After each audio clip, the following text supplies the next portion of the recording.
บายดีสวัสดีพ่อแม่พี่น้อง FC มุสกุสุคนยินดีต้อนรับเข้าสู่สองผู้น่าผู้ใจวันนี้ผู้น่าผู้ใจก็อยู่บ้านคือเก่าพี่น้องออกมาเล่นอาหารร้านตำสมแสบแหละมาถ่ายอาหารเป็นน้อยนึงก็สิเข้าไปเล่นอาหารหมูเนาะวันนี้ลูกค้าเป็นกะลายเป็นวันเสาร์เนาะเดี๋ยวสิลองถ่ายเด้อผ่านมาตอนนี้พี่น้องก็อยู่อาหารปิ่งเบะสายลมเย็นคือเก้าพาอุดหนุนเนี่ยเด้อไกลไปไกลมาแล้วที่สำคัญก็เป็น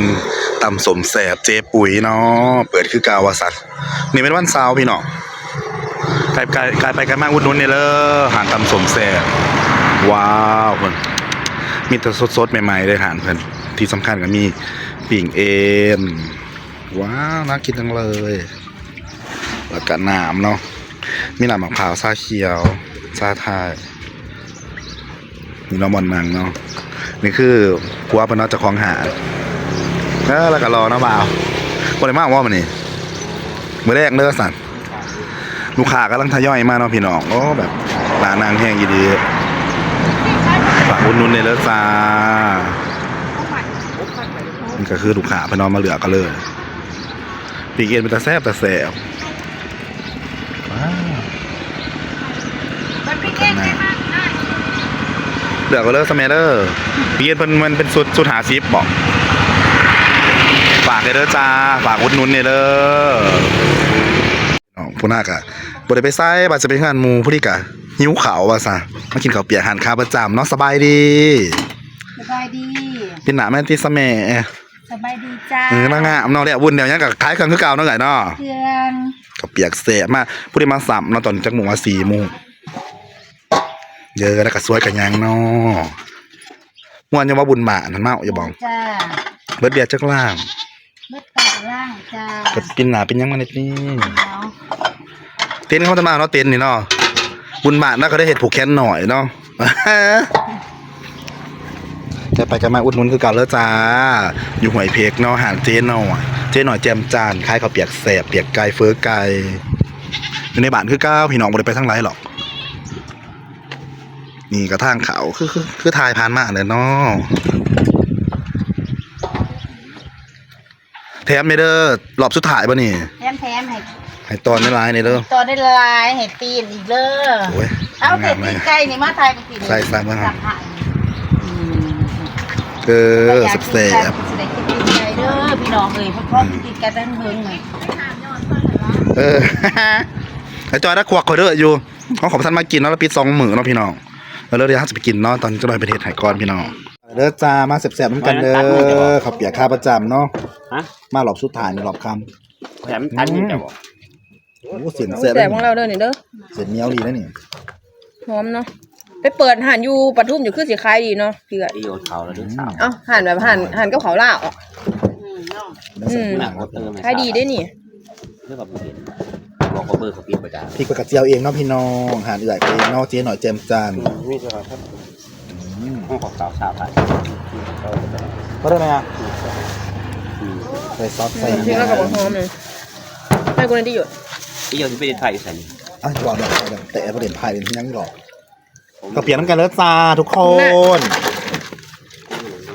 มียังใส่เบิดกูยางเด้อจ้ายังแสบโอ้ จับไก่มื้อ แม่นบอกคือกับ ก็จะหลัง นี่มันมอง กินอยู่เพื่อน เกือบลากนะฮะกุ๊กเกี่ยกับมันไปตอมขึ้นซองกองเสียของเพลงของใจข้าวเปียกแสบเจ๊หน่อยเด้อจ้าไกลไปกันมาอุดหนุนนี่เลยจะของหันงามก็ตื่นแต่เลิกขวน อุ้ย ก็ตื่นไปตีหาถ้าอยากกินน้ำเจ้าก็มาไหลเด้อถ้าอยากกินเสียเนื้อไรน้ำตะเด้อ มีมังนาวอยู่ป่ะพี่อ่ะมันน่าจะเปลืองนึงมันจะหอม จะได้อีโอไหลสุดกินหลัง ทำยังไง กินพักคือกันเด้อ ไปเมื่อบ้านเลยแล้วบางส่วนกูเป็นฉันต้องไปนั่งไปแบบ ทำยังไง พายจะเป็นหมู พ่อเราไปขอเขาเขามากิน โอ้สะพานแต่50 โลเลย บ้านยังก่อนต้องเข้าไปนี่คำเสพุ่งโผดหวยหน้าพุ่น อันเดียวกันนั่นแหละมันน้อง บ่ได้ไปรุ่นเนาะตะกี้พาไปโอ้ยม้วนนะ บริเวณเชิงประวัติบริเวณมีแต่พุทธศาสนาเนาะ เป็นประวัติศาสตร์ อันนี้ช่วยกู แฟ เนี่ย นเจ้า เป็นแต่วันที่3การกับเมือง แฟนเจ้า ผมจำกันแล้วจ้า ไปเติมพวกนี้ ตัวนี้วันที่เช้า สัก8นะ ทำยังไงพี่น้อง เอาบ่แกะ มาบอกที่ตึกที่คูณเลย วันที่3มีอยู่เขามันต้องมีวันที่3มันก็ต้องมีวันที่4 แฟนจะบอกเบอร์คอมพิวแต่ที่คนบอก แซ่บบ่ แซ่บ ต้องขอทำก่อน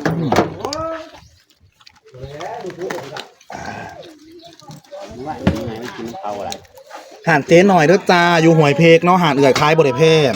เฟื้อกับซ่าขอเปียกกับซ่าจากกันเอง แซ่บเบอร์ ถ้าประจำกินตรงมือบริกินมือนึงมาหลายปัญหาแล้วมันกวักเลืออยู่กวักปัญหา เมื่อตอนไรดีเด่นเนี่ย เนาะ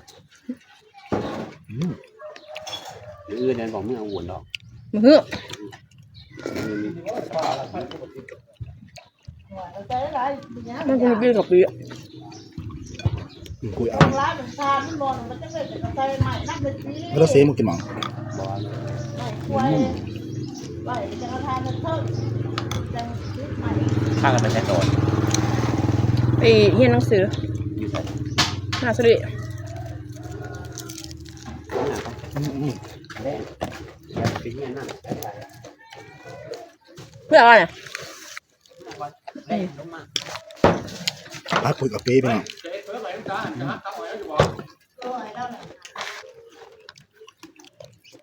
เป็นเงี้ยซื้อหนักก่อนปวด แซ่บๆจ้า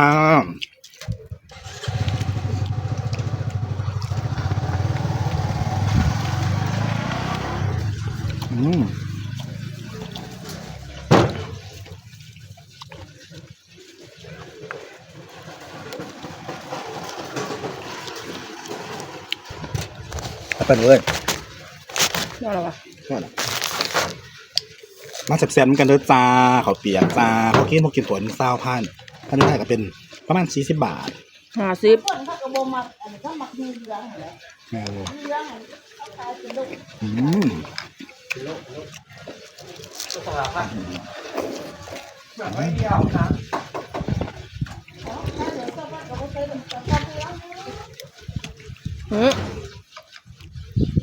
เลี้ยงหมักพีก็คืออันนั้นแหละก็ไหนจอยแถวหมักพีเนี่ย ไม่เอามาถ้ากระสิกรเนี่ยกินกับน้ำพริ มึ ก ง เนาะ มาเดี๋ยว